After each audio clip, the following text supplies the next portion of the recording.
सज्जनों, सादर अभिवादन।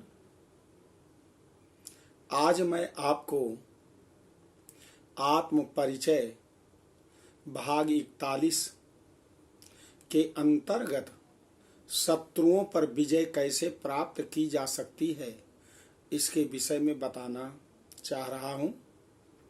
सबसे पहले एक बड़ा सुंदर मंत्र है। सिखिवाहो देवा समर भयकारी शिवसुतः परम सेनानी त्वम षड्मुख तथा द्वादश भुजा महाशक्ति शोभा अमर गण सेवित सर्वदा ब्रजा महत्वाम शरणं प्रणत भयहारी ते यशः। पुनश्च सिखिवाहो देवा समर भयकारी शिवसुतः परम सेनानी त्वम षड्मुख तथा द्वादश भुजः महाशक्ति शोभा अमर गण सेवित सर्वदा ब्रजा महत्वाम शरणं प्रणत भयहारी ते यशः। बोलो मुर्गनेश्वर भगवान की जय। एक बार की बात है, भगवान शंकर जी माता गौरी के साथ कैलाश पर्वत पर विराजमान हैं। भगवान शंकर ने कहा, देवी आपको मैं कैलाश पर भ्रमण कराना चाहता हूं। माता गौरी ने कहा, ठीक है स्वामी, कल हम लोग सुबह निकलेंगे भ्रमण करने के लिए।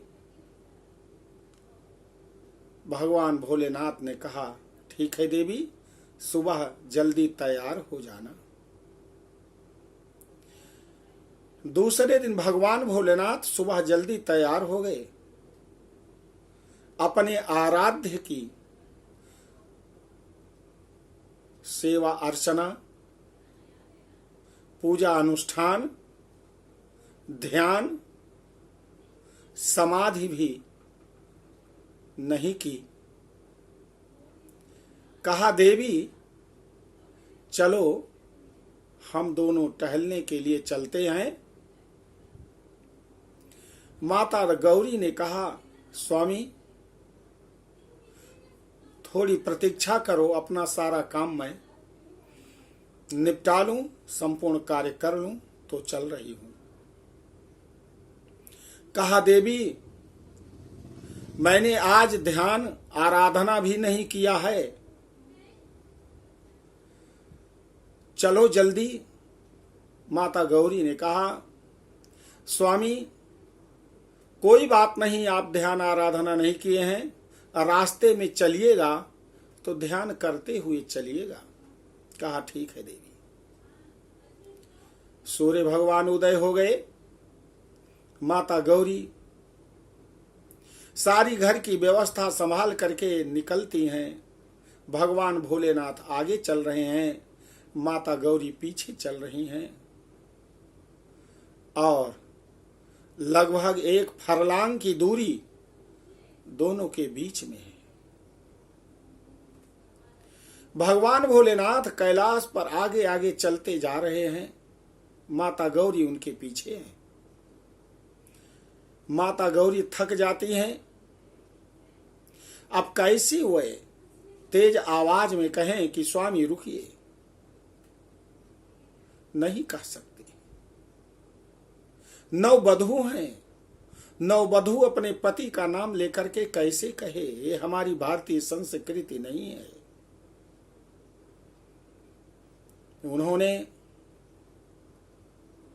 हिमालय पर्वत की तराई में एक बट वृक्ष के नीचे बैठ गईं और कहा कि हमारे स्वामी इसी मार्ग से लौटेंगे, क्योंकि पहाड़ों पर कई रास्ते नहीं होते, रास्ते एक होते हैं। भगवान भोलेनाथ आगे निकल गए।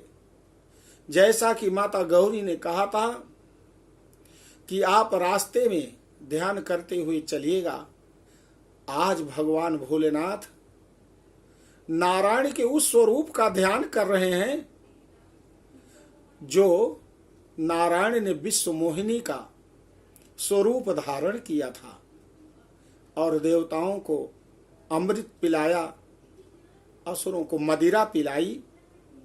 कहते हैं, हे प्रभु, मैं बड़ा ही दुर्भाग्यशाली था। संपूर्ण विश्व ने विश्व मोहिनी का दर्शन किया, केवल आपका यह दास, आपका यह शिष्य को छोड़ करके। मैं पापी हूं, अधम हूं, दुर्भाग्यशाली हूं। मुझ जैसा कोई भी निम्न कोटि का नहीं है, इसलिए आपने मुझे दर्शन नहीं दिया। मैं नशा करता हूं, गांजा पीता हूं, भांग पीता हूं, धतूर मदार खाता हूं। दुनिया के जहर को मैं स्वयं पी लेता हूं, इसलिए आपने मुझे अभागा समझ करके, अछूत समझ करके दर्शन नहीं दिया। और मैं तो उस समय कालकूट के हलाहल विष को पान करके, वह जो न्यूक्लियर एनर्जी थी उसको अपने अंदर धारण करके, मैं तो केवल आपके ही ध्यान में प्रभु मूर्छित था, नहीं आपका दर्शन कर पाया। हे मेरे प्रभु, हे मेरे आराध्य, क्या आप मुझे दर्शन नहीं देंगे? ऐसा बार बार अपने को कोस रहे हैं और रोने लगे, रो रहे हैं, आंसू गिर रहे हैं। भगवान नारायण को दया आती है, वह प्रकट वहीं होते हैं और कहते हैं, हे मेरे आराध्य शिव शंकर, आप निराश मत होइए, मैं आज केवल आपको ही दर्शन दूंगा। संपूर्ण विश्व मेरा दर्शन नहीं कर पाएगा, मेरे भोलेनाथ ही मेरा दर्शन करेंगे। और उस समय विश्व मोहिनी का रूप धारण कर लिया। ऐसा सुंदर रूप कि संपूर्ण विश्व मोहित हो जाए, ऐसे स्वरूप को भगवान भोलेनाथ ने देखा और उनके गले लग गए, उनका आलिंगन करने लगे। आलिंगन करते गए, इतना पूरा चारों युग बीत गया और भगवान भोलेनाथ विश्व मोहिनी के स्वरूप में नारायण को नहीं छोड़ते हैं। इसके बाद भगवान नारायण ने अपने स्वरूप को हटा लिया, अंतर ध्यान हो गए। जब भगवान भोलेनाथ ने देखा कि हमारे सम्मुख तो विश्व मोहिनी के रूप में नारायण नहीं है, तो और रोने लगे। अभी मैंने जी भर के देखा नहीं हूं, अभी मैंने जी भर के देखा नहीं हूं। कहाँ चले गए मेरे आराध्य, कहाँ चले गए मेरे आराध्य? और पृथ्वी पर बैठ गए, छोटे बच्चे की तरह रोने लगे, हाथ पैर रगड़ने लगे और रगड़ते रगड़ते उनका मुंह लाल हो गया, आंखें लाल हो गई, आंखें सूज गई और उसी समय उनका तीसरा नेत्र खुल गया।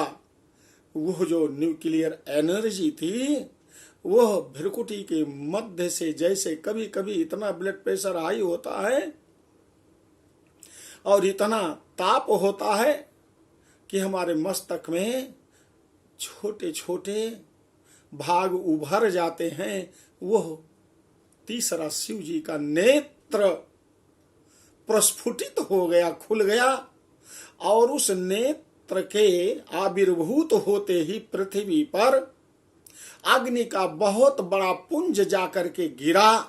वो न्यूक्लियर एनर्जी पृथ्वी पर ड्राफ्ट हुई, उसके कारण पृथ्वी माता उस ताप को सहन नहीं कर पाती है और वह कांपने लगी। कहते हैं कि भगवान के उस ताप को बर्दाश्त न करने के कारण पृथ्वी माता में जो कंपन हुआ, उसी से भूकंप की उत्पत्ति हुई। भूकंप की उत्पत्ति हुई। माता पृथ्वी ने वायु देवता को आवाहित किया। वायु देवता आते हैं। कहा, मां बताइए। कहा, हे वायुदेव, इस भगवान के नेत्र की जो ज्वाला है, इसको यहां से हटा दीजिए, मैं जली जा रही हूं। वायु देवता उड़ा करके समुद्र में ले जा करके ड्राफ्ट कर देते हैं, गिरा देते हैं। समुद्र का जल खौलने लगा। समुद्र देवता को लग रहा है कि सारा जल सूख जाएगा, सारे जीव जंतु नष्ट हो जाएंगे। तभी से समुद्र में लहरें उत्पन्न हुई। नहीं तो समुद्र का जल हमेशा स्थिर रहता था। गंभीर समुद्र आज चलायमान हो गया और लहरें उत्पन्न हुई, लेकिन लहरों से वह जो है ज्वाला बाहर नहीं निकल रही है। पूर्णिमा का दिन था, रात्रि का समय है, गोधूली बेला हो चुकी है। समुद्र का शरीर जलता चला जा रहा है, तो उन्होंने सोचा कि अमृत का कलश चंद्रमा के पास है, तो मैं चंद्रमा के नजदीक जाऊं और जिससे मेरा शरीर शीतल हो जाए। बहुत बड़ी लहरें उठी, बहुत ऊंचाई तक उठी, और उस लहर के उठने से तब वह भगवान भोलेनाथ का जो तेज है, वह न्यूक्लियर एनर्जी है, वह समुद्र से बाहर जाकर के निकल कर गिरी। इसी को ज्वार कहते हैं, ज्वार भाटा, टाइड्स। ये पूर्णिमा को आता है।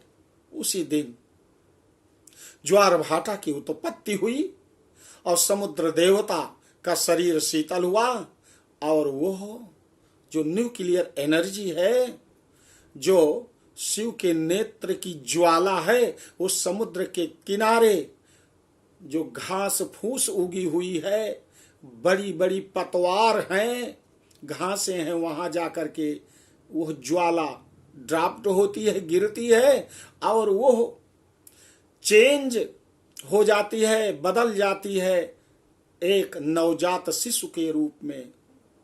Change into new born baby. वो सुंदर, बड़ा प्यारा सा, नन्हा सा नवजात शिशु बन गया। हाथ पैर मार रहा, एक्सरसाइज कर रहा है और खेल रहा है। तो मैंने आपको इस वीडियो में यहां तक बताया, और इसका अगला भाग आपको अगले एपिसोड में बताऊंगा। मेरा ये वीडियो अच्छा लगा है तो कृपया शेयर करिए, लाइक करिए और सब्सक्राइब करिए। सब्सक्राइब केवल एक बार किया जाता है, लाइक और शेयर हर वीडियो को किया जाता है, लेकिन सब्सक्राइब केवल एक बार किया जाता है। तो लाइक करें, शेयर करें, और जिन्होंने सब्सक्राइब नहीं किया है सब्सक्राइब करें, और ज्यादा से ज्यादा लोगों तक इस सुंदर कथा को लोगों तक पहुंचाने की कृपा करें। धन्यवाद। बोलो भोलेनाथ भगवान की जय।